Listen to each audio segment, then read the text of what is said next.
Horror कहानियां थी। रहस्यमयी गर्भ। 60 वर्ष की उर्मिला शहर के बाहरी हिस्से में अपने छोटे से घर में अकेली रहा करती थी। एक रात शहर में बहुत जोर का तूफान आया। जोर जोर से हवाएं और आंधी तूफान के साथ तेज बारिश होने लगी। उन आवाजों को सुनकर कोई भी घबरा जाता, लेकिन उर्मिला घर के सारे खिड़की दरवाजे बंद कर गहरी नींद में सो रही थी। रात के लगभग 12 बजे होंगे कि किसी ने उर्मिला के घर का दरवाजा खटखटाया। दरवाजे के खटखटाने की आवाज सुनकर उर्मिला की नींद खुलती है। आखिर इतनी रात को कौन आया होगा? उर्मिला जाकर दरवाजा खोलती है तो सामने लगभग 26 साल की बेहद सुंदर लड़की को खड़ा देख हैरान रह जाती है। कौन हो बेटा, और इतनी रात को इतने भयंकर तूफान में कहाँ भटक रही हो? चाची, आपने मुझे पहचाना नहीं?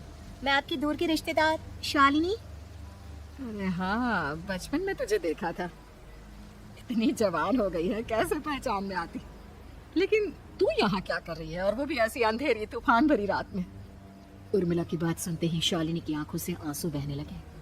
वो फूट फूट कर रोने लगी। ये देखकर उर्मिला को कुछ समझ में नहीं आया और उसने शालिनी का हाथ पकड़कर घर के अंदर आने के लिए कहा। जैसे ही शालिनी घर के अंदर रोशनी में आई, उर्मिला की नजर उसके पेट की तरफ गई, जिसे देखकर ये साफ पता चल रहा था कि वो प्रेग्नेंट है। अरे, तू तो पेट से है।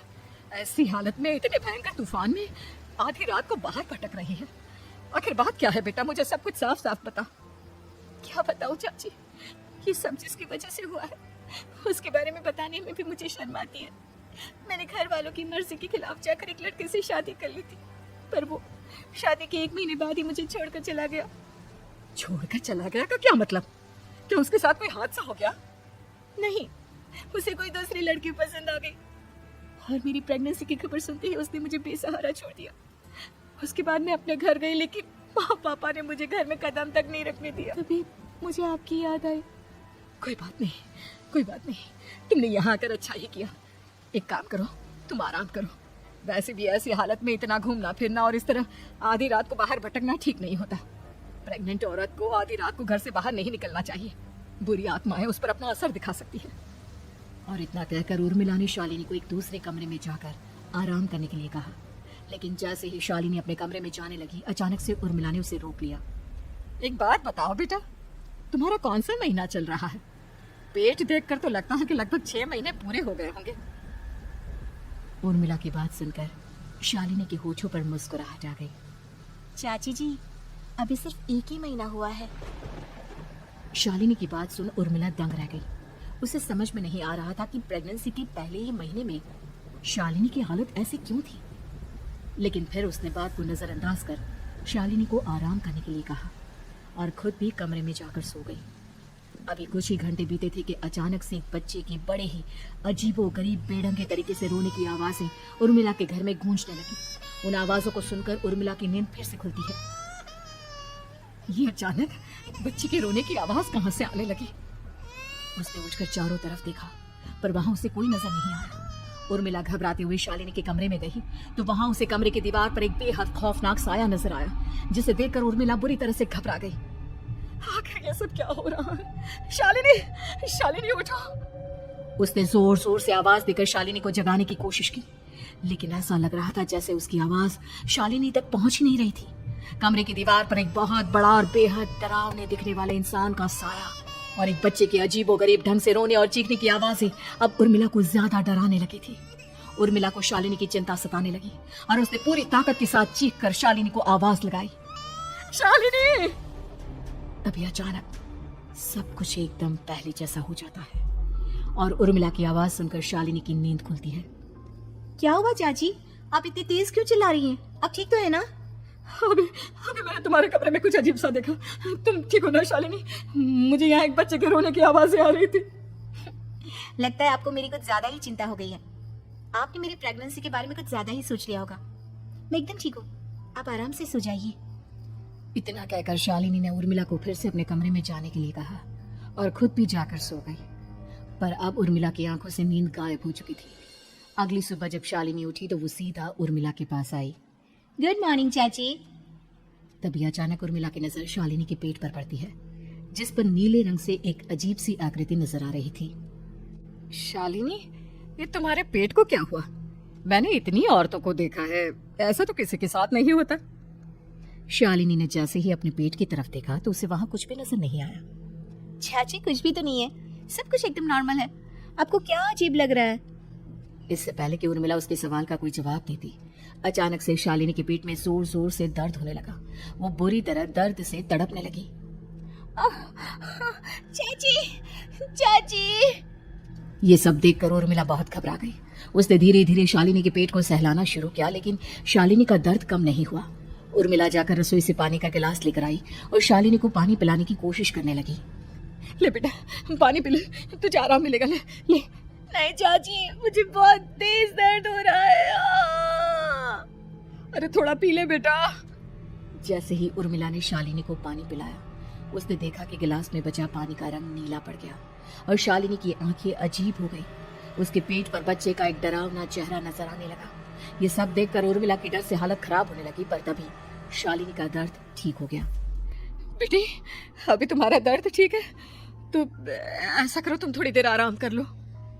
शालिनी को आराम करने के लिए कहकर उर्मिला तेज कदमों से चलकर घर से बाहर निकल जाती है और पास ही रहने वाली एक औरत कालिंदी के पास पहुंचती है। अरे उर्मिला बहन, बड़े दिनों बाद दिखाई दी, क्या हुआ? बहुत घबराई हुई सी लग रही हो, सब ठीक तो है ना? क्या बताओ कालिंदी बहन, मेरी एक दूर की रिश्तेदार आई हुई है। वो पेट से है और उसके साथ ना अजीब अजीब चीजें हो रही है।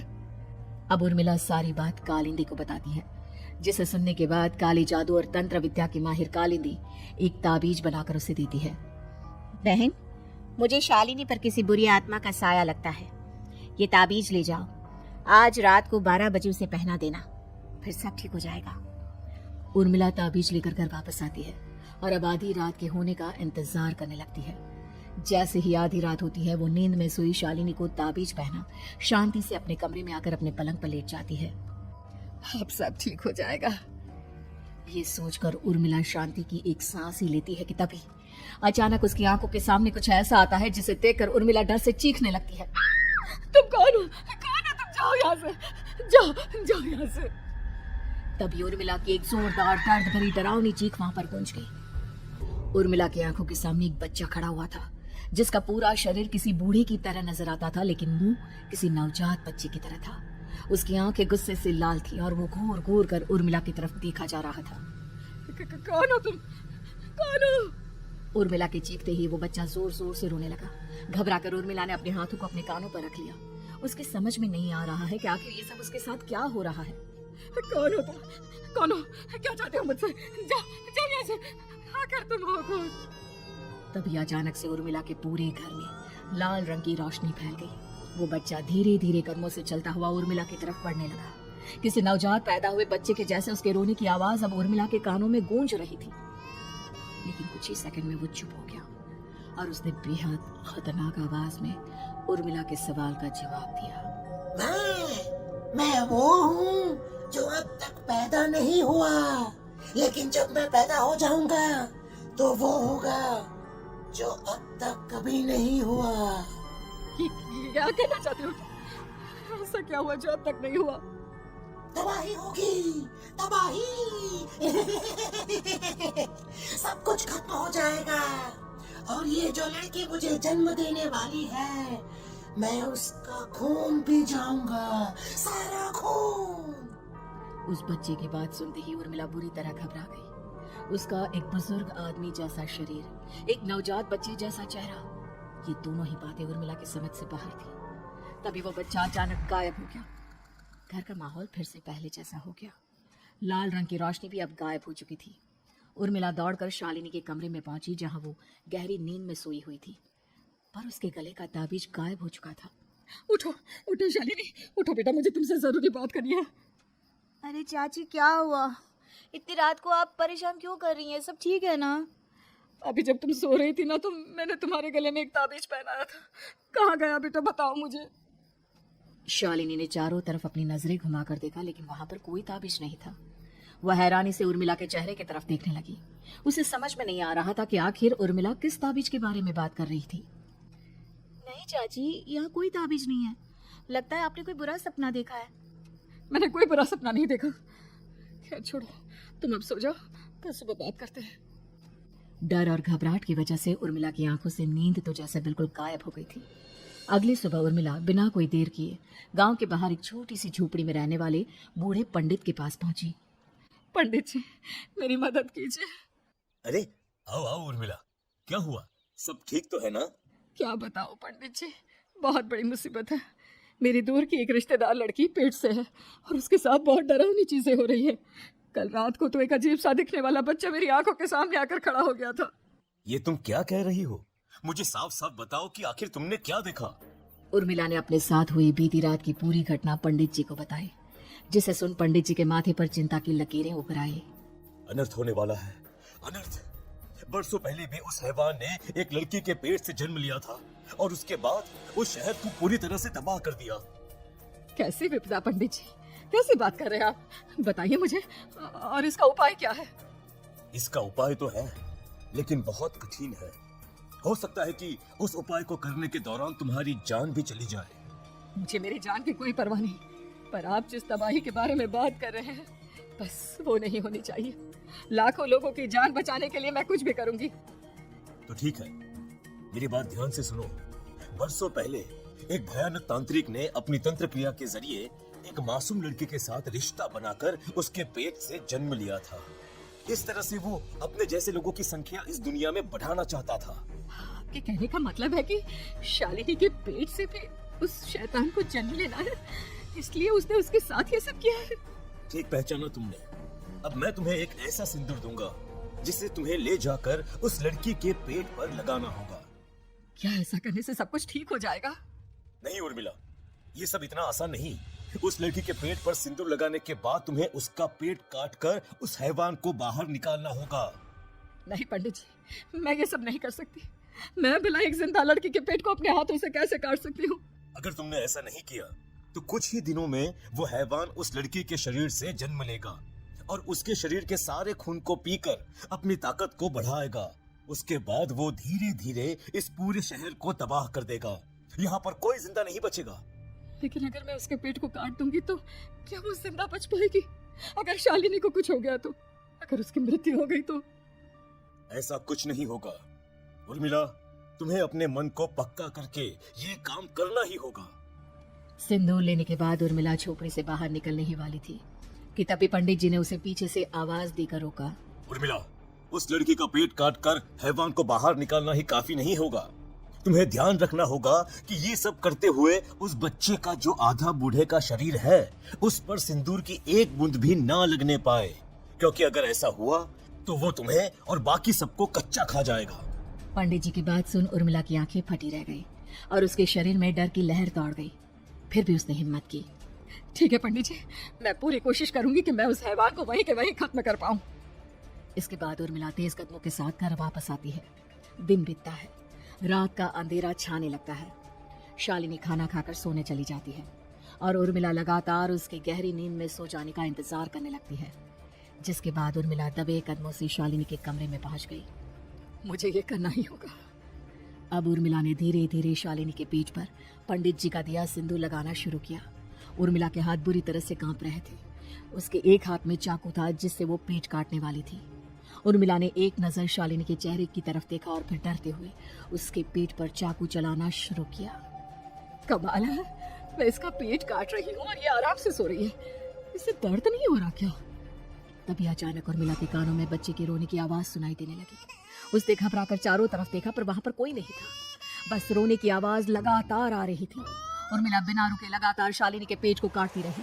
उसे इस बात का भी ध्यान रखना था कि सिंदूर बच्चे के बूढ़े आदमी वाली शरीर के हिस्से पर ना लगे। कुछ ही देर में वो हैवानी बच्चा उर्मिला के हाथों में था। उसने बड़ी ही सावधानी से उस बच्चे को बाहर निकाला और पंडित जी के कहे अनुसार उसे घर से दूर चलाने के लिए ले गए। पर तभी उसके सामने वही बूढ़े शरीर और बच्चे के चेहरे वाला बच्चा आ गया। अपनी गोद में और सामने भी बच्चे को देखकर उर्मिला हैरान रह गई। मुझे मारोगी? मुझे इतनी हिम्मत कैसे है तुम्हारी? तुम पैदा नहीं हुए हो और मुझे पता है जब तक तुम्हारा जन्म नहीं हो जाता तो मुझे कुछ नहीं कर सकते। इतना बोलते ही उर्मिला तुरंत उस बच्चे को घास के ढेर पर फेंककर उसमें आग लगा देती है, जिसके तुरंत बाद वो बूढ़े आदमी के शरीर और बच्चे के चेहरे वाला अजीब तांत्रिक का भूत भी वहां से गायब हो जाता है। कुछ देर बाद उर्मिला घर पहुंचती है तो वो ये देखकर हैरान रह जाती है कि शालिनी का पेट अपने आप जुड़ चुका था। शुक्र है भगवान का और उन पंडित जी का, अब सब ठीक हो जाएगा। सुबह शालिनी सोकर उठती है तो अपना पेट देख पूरी तरह घबरा जाती है। चाची, चाची ये सब क्या हो गया? मेरा पेट अचानक कम कैसे हो गया? मेरा बच्चा कहाँ गया चाची? बेटी, वो बच्चा नहीं, एक खतरनाक तांत्रिक था जो तुम्हारी कोख से जन्म लेकर सबको मार देना चाहता था। वो पैदा होते ही तुम्हारी जान भी ले लेता, इसलिए मैंने पंडित जी के बताए उपाय से उसका खात्मा कर दिया है। अब सब ठीक है। शालिनी को उर्मिला की बात समझ में नहीं आती, जिसके बाद शालिनी को पूरी बात उर्मिला आराम से समझाती है। अब वो दोनों ही भगवान का शुक्र अदा करती हैं और एक साथ रहने लगती हैं।